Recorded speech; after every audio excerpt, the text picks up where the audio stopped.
students. Today's topic is instrument transformer. This is very important topic, and it is mostly used in power system for measuring current, voltage, power, energy. So basically it is used in connection with measurement of voltage, current, energy and power in AC circuits.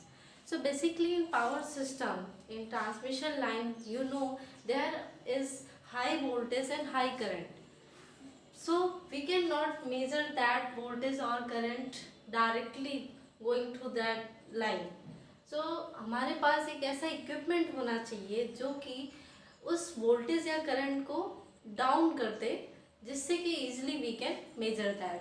तो instrument transformer वही करता है, basically उस voltage या current को small कर देता है या एक स्मॉल वैल्यू में ला देता है, जिससे इजीली हम मेजर कर सकते हैं.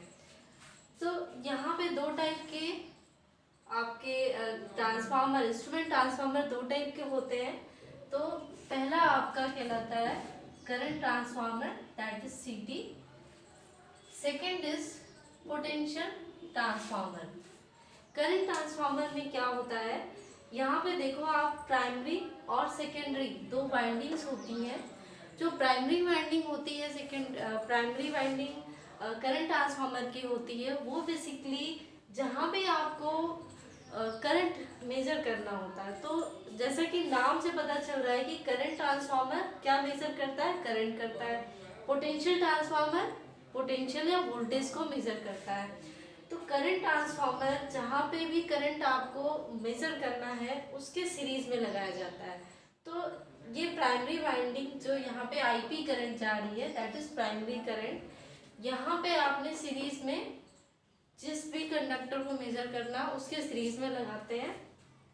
देन सेकेंडरी वाइंडिंग से क्या कनेक्टेड होता है, अमीटर. जैसे कि यहाँ पे करंट मेजर करना है, दैट्स वाई यहाँ पे अमीटर कनेक्टेड है.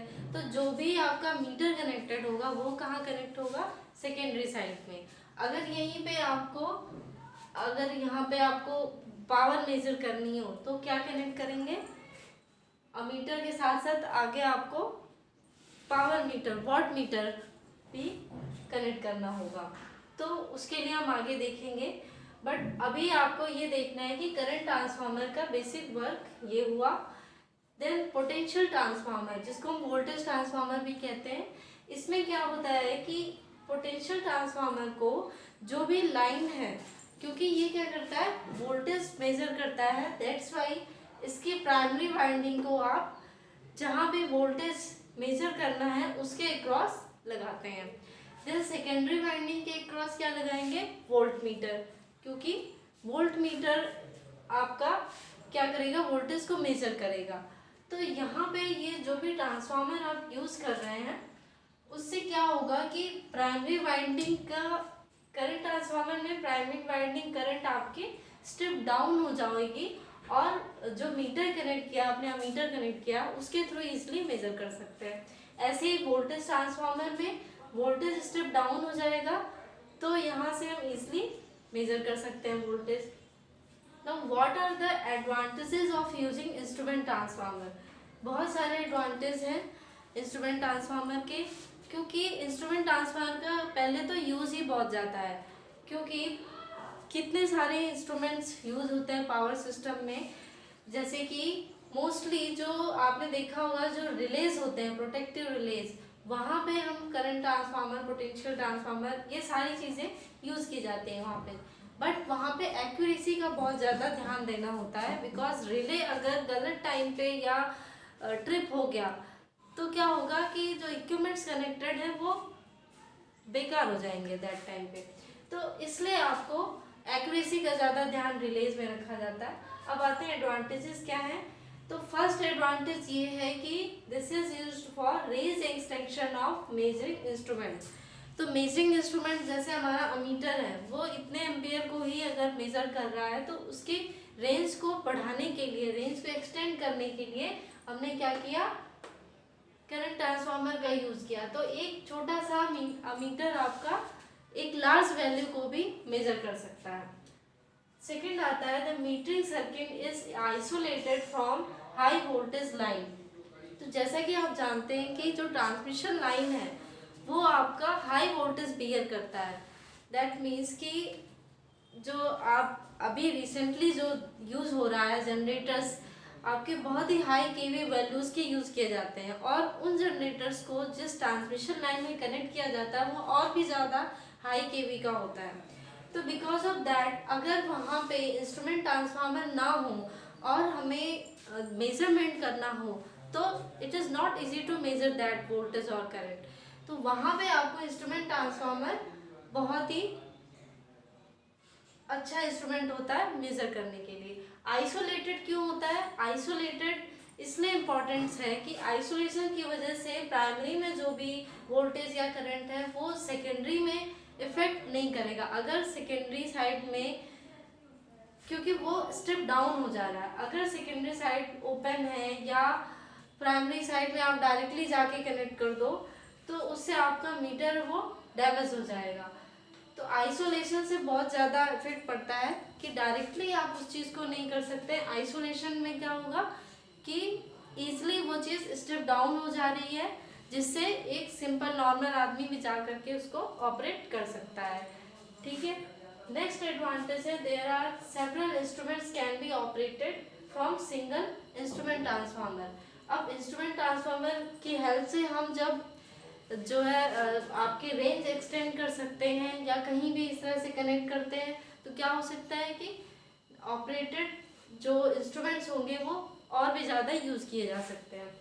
नेक्स्ट आता है कॉस्ट ऑफ ट्रांसफार्मर रिड्यूस्ड। अब क्या हुआ कि जब यहाँ पे क्या होता है कि जब अमीटर है, जो अमीटर है या वोल्ट मीटर है, उसकी रेटिंग यहाँ पे लेस यूज हुई। अगर हम यहाँ पे इंस्ट्रूमेंट ट्रांसफार्मर नहीं यूज़ करते, कुछ और यूज़ करते, दैट मीन्स वो डायरेक्टली जाके हम मेज़र करते हाई वोल्टेज या हाई करंट को, तो हमें बहुत ही बड़ा साइज का और बहुत ही ज़्यादा रेटिंग का इंस्ट्रूमेंट चाहिए होता, और उसके लिए उसकी कॉस्ट क्या होती और भी ज़्यादा होती। दैट्स वाई ये इसने क्या किया, हमारी कॉस्ट को रिड्यूस कर दिया। नेक्स्ट आता है moderate size of transformer. Obviously size भी रिड्यूस हुई। तो ये बेसिक रेटिंग है ट्रांसफार्मर की। अगर करंट ट्रांसफार्मर है तो उसकी सेकेंडरी करंट 5 एम्पियर तक कर सकता है वो, और पोटेंशियल ट्रांसफार्मर है उसकी लगभग 100 वोल्ट से 120 वोल्ट सेकेंडरी वोल्टेज तक होती है या इसके आसपास होती है। नेक्स्ट इसका मतलब क्या है कि अगर कोई भी 5 एम्पियर सेकेंडरी करंट का करंट ट्रांसफार्मर है, दैट मीन्स कि एक 5 ampere ammeter that can be use to measure 1000 ampere using this ratio current transformer. तो हमें इससे ये पता चल गया कि एक छोटा सा 5 एम्पियर का अमीटर आपके 1000 एम्पियर करंट को भी मेजर कर सकता है करंट ट्रांसफार्मर की हेल्प से।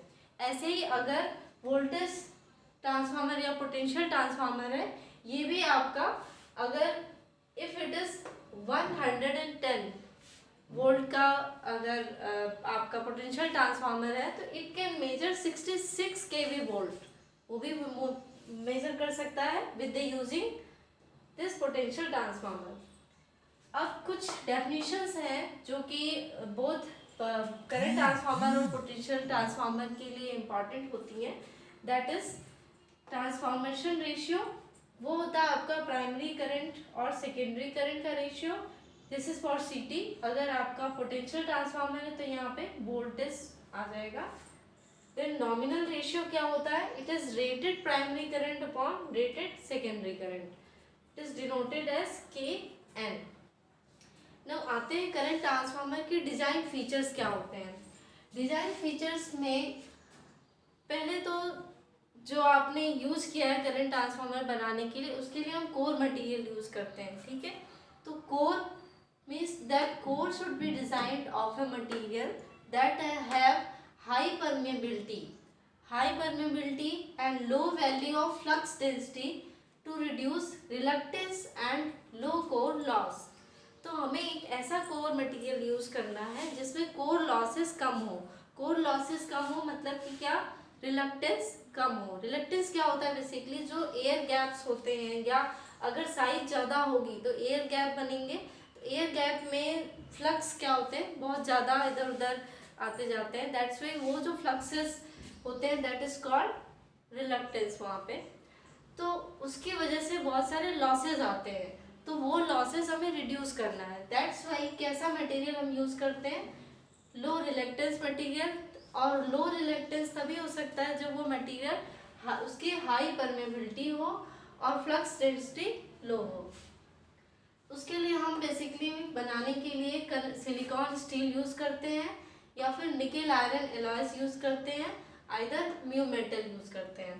म्यू मेटल में थोड़ा सा एक्यूरेसी उतनी अच्छी नहीं मिलती है, दैट्स वाई म्यू मेटल्स का यूज़ हम प्रोटेक्टिव रिलेज के लिए नहीं अवॉइड करते हैं, तो सिलिकॉन स्टील वहाँ पे यूज़ करते हैं। So this is one design feature. Next is this is used so here use of ring shaped cores that leads to low leakage reactance and reduces ratio errors। Leakage reactance भी हमारा यहाँ पे कम होना चाहिए। Leakage reactance जब कम होगा तो ratio error भी आगे मैं आपको नेक्स्ट लेक्चर में I will describe that what is ratio error. तो रेशियो एरर आपका कम होना चाहिए करंट ट्रांसफार्मर में। For that we should use a ring shaped cores, because of that जो आपका लीकेज रिएक्टेंस है वो भी कम हो। देन कंस्ट्रक्शन ऑफ सीटी का कंस्ट्रक्शन बेसिकली दो टाइप का होता है, one is wound type, second is bar type. Wound type current transformer में that have primary winding of more than 1 full turn wound on core. जैसे ये है आपका वाउंड टाइप, इसमें क्या है कि एक वाउंड टाइप का मैग्नेटिक कोर लिया गया है, और यहाँ पे जो प्राइमरी वाइंडिंग है वहाँ पे सिर्फ एक टर्न लेकर के प्राइमरी वाइंडिंग कनेक्ट किया जा रहा है, और दूसरा ये सेकेंडरी वाइंडिंग है जिसमें नंबर ऑफ टर्न्स इस तरह से जाता है।